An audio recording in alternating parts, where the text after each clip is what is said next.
social media kuliko ne byamagezi bingi nnyo. Social media good obwongo bw'abantu kati TikTok atenze njewunya kubanga Facebook yali abalugezigezi nasoma manyi okuwandika TikTok ne bwe batomanyi kuwandika ne bwe bamadubala era kono mulaba what are you negativity yekwetolodde naye sobola okubeera affected negativity eyo ekuyingiramu kati ffe tuli negativity resistant God ever tebere waggulu akabaka ko tebakakwatako awo jakumalako.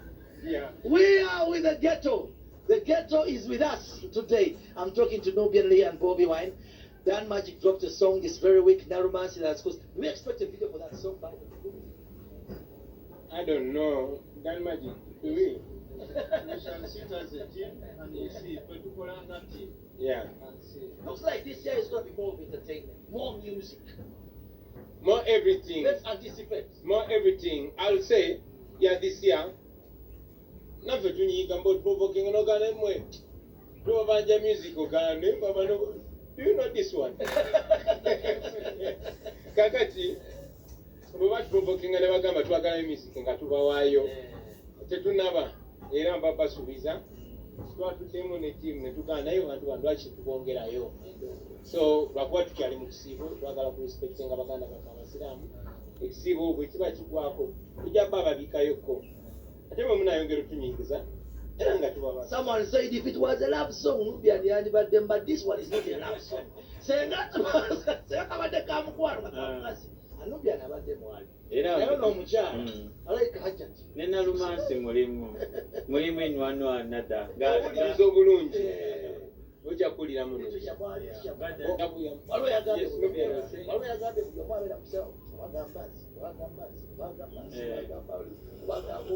But me, I love the literature. It's very good. And those are the songs we need that need to speak to us quietly. If ever personally, eranga wembagamba Nalumansi muja aja kwejjayo ye. Just more budde. Simanyi aja kwejjayo baana yatula baana abalaga bikolwa baana akola ki. Eventually muja kumanya mubiri bakunyikiriza. Tubadde mutya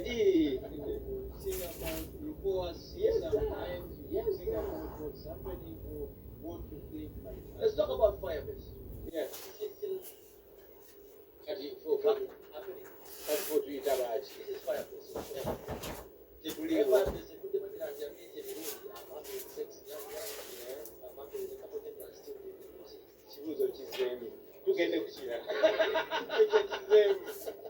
Ladies and gentlemen, we are with Bobi Wine. We are at One Love Beach, Musabala. We're discussing all things entertainment. You, as a youngster who's watching us from home, Bakugambe, keep up the spirit. Just focus on your good work, the persistence, the consistency. I'm proud that Abana. I don't know, Bobi, you can tell me give me 5 of your favorite songs that are happening as we speak now in the entertainment industry. So apart from Nalumansi, of course, because the number one trending song. Katisi ulizanze nyimba zangu mpulize nyimba nyinyi mpuliza n'obuyimba wakyali mwange ono Nubian nga akayimba kabayita Kusaabala lyato mpuliza nyimba z'abato bange ba Taxi Vibes waliwo n'ono Toto yayimba akayimba omageto mandi gyenakulireeyo talented young man mpuliza bayangu mulo mpuliriza ba artists banji of course very more entertaining and some of them are trying to emulate your character, your then character. I'll talk about case in point, alien skin. I don't know temubuza mirembe namwe At the end of the day, Bobi, when you have a set, people expect you because his perspective about artists who are trying to emulate his African artists here a chance okula. Give them chance to grow. Don't judge them. Exactly. Okay? Judging artists ku status ya Bobi Wine right tokolanga Bobi Wine. Kyadwaira Bobi Wine emyaka emeka okula okuyiga bino byayize ensobi meka zayise. So mubawe chance bakule. Maybe ebiseera ebiri yatulwananga emu waliwo oli nga yagala ku crashinga kati bageto youth abamu ekyennaku nti bwe nvudde mu ghetto ndaza abantu tosobola okuba mu ghetto n'obawo akabi nnyo. So kiba kya bulaba eri bo okubanga ba detractors bayinza obatya naye abaana mbawe chance, leave them to be boys, and when they become men they will be men. And I think our country and media is more defined on negative publicity. That's why every artist who comes up, Yeah, but you have to put a negative. strong men feed on the negative. Strong men feed on the negative. You see that negative? You know why they call negativity? Why they call it beef? Because real men eat it. Eh, but we feed on criticism.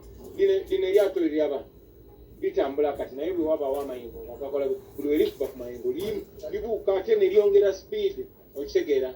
Malcolm X yatuyigiriza era njagala nnyo osoma ekitabo kya Malcolm X bayita the autobiography of Malcolm X. Yatugamba singa abo abazungu baali tebanfiiringa singa tebanwanyisa naye gye bakumukунwanyisa kyendaga nti byenkola biba affectinga kati gwe ng'oli eyo bwe baba bakulwanyisa manya byokola byakabi lemezaamu tozikiza. You know, kwa negativity ejja kubeerawo. Oli agenda kwagala okubreakinga olw'ennyambala gy'oyambadde. Kyokka tonafuna amajja kwambala nga bw'oyagala. Agenda kubreakinga olwali otannaba kuyiga. Bajagala kujajingira ku bikolemye so si ku by'otuukiriza. So, motivate yourself.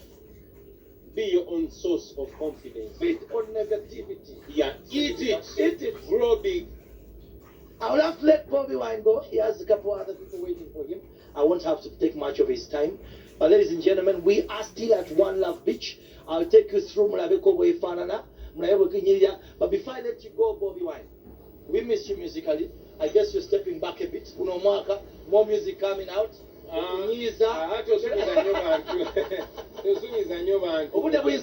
Man, tough B. You know, singa tubadde recorded mwandika sazeemu ku NBS. Naye fodra bano omulimu gwaffe okusinga gwa kulwanyisa Museveni. Mission yaffe esinga yakujjako Museveni. Oba ekibulu tukitwale Kenya. Akitulwa na Kenya twagala biyimbira wano. Twagala kuyimbira wano kyobala twagala kufulinga benavaawo negende Kenya kati ate abalala kati somulaba anayagala naye okwogera ebimuluma naye amala genda Kenya abe Kenya bakikola batya. So abantu bena Kenya kye bali mu kukola naffe tukikole tuyagaliye mu Uganda. Uganda yali entertainment capital ya East Africa. We must get back that position.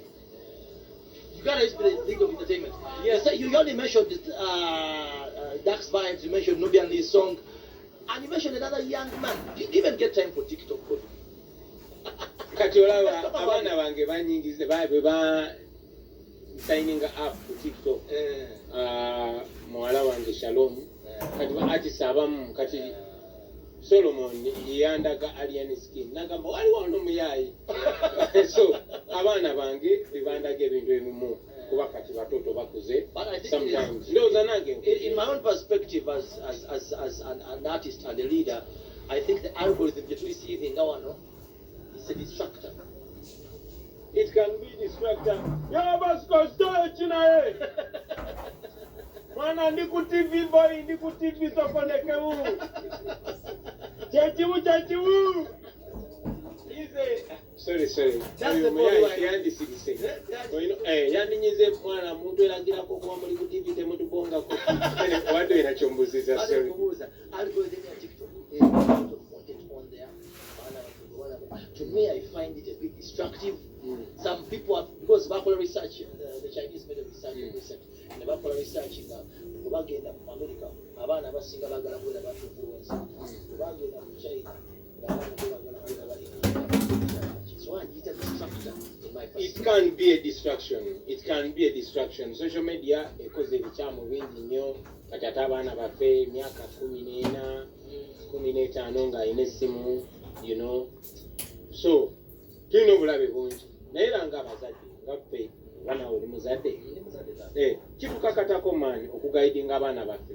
Bwanaffe ensi gye twakuliramu yalimu obwononefu bungi. Nsi obwononefu bugenda bulinnya, obuseegu bugenda bulinnya mu nsi. Ye ensi gye tulimu tulina protecting abaana baffe. Kyoyagala kiteeke mwana wo mukontrolinge, muyigirize ate omupreparinge kuba eyo ensi gy'agendamu out there ejjudde kazambi. Naye omwana wo bw'obanga omuyigiriza morality, abamu bayita mu ddiini, abaana bayigiriza eddiini abeere nga kiri planted mu ye, you know. obalala ne morality kino tetukikola mwana wange kino tetukikola kuba kati olabye nudity nyingi olabye pornography nyingi n'ebirala ebyobuseegu bingi biri ku social media ne social media kuliko n'ebyamagezi bingi nnyo social media good obwongo bw'abantu kati tiktok ate njewunya kubanga Facebook yali abalugezigezi nasoma manyi okuwandiika tiktok ne bwoba tomanyi kuwandiika ne bwoba madubala era oganomulaba what are you oyisaawo ensonga yo netuuka waliwo abantu befollowinga ku tiktok si bayivu tebasoma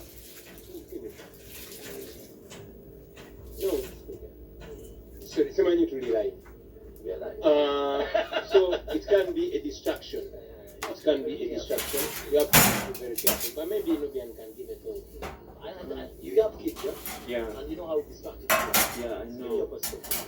Olaba social media eno kyoli interested in kyekuwa so osalawo okuteekamu so much time ng'onoonya byabuseego erina zi logarithm zikusoma nti kino wakirabye yasomye kino yakibaddeko eddakiika bwe ziti yazzeeyo n'akiraba kati neetandika okuleetera ebintu ebifaanana bwe bityo naye woga ntino kati njagala ba Malcolm X kubeera tunaamumaliriza nga baleese Martin Luther King nga baleese omulala nga batandisa okubaleeta so osobola ogaidinga omwana wo kikyajjamu nti ayinza okuyigamu ebirungi naye kasatu mugaiding of course olw'emyaka gyabwe asobola okugetinga distracted balabe creators making sure kyoteekayo out there tekidestroyinga kiyamba bwekyoteeka ku tiktok oyagala mutoowo oba omwana wo akirabe And the creators themselves at times go loggerheads.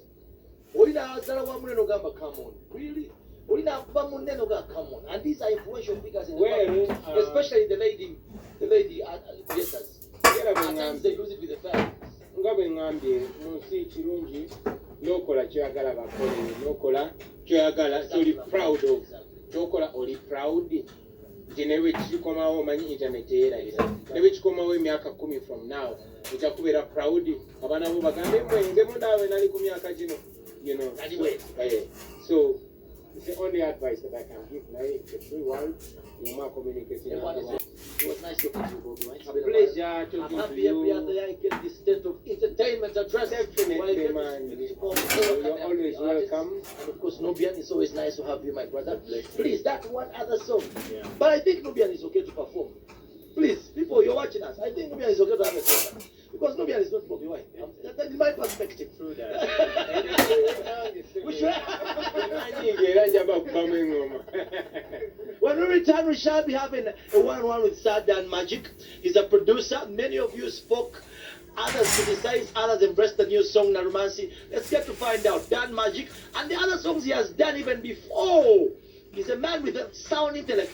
Let's get to give him time. We'll return in a bit. It was nice talking to you, Bobi. Look forward to have you next. I guess I'll be back again next year for a state of the nation entertainment address. But within this period, more songs are popping out, right? Definitely. Watch out. Keep your ears to the ground. Emerson Nalumansi. Mu kisiibo. Saagala kwogera ku nnyimba. Saagala okyankalanye. Mulo mwaka tumaye gwa kunyiza.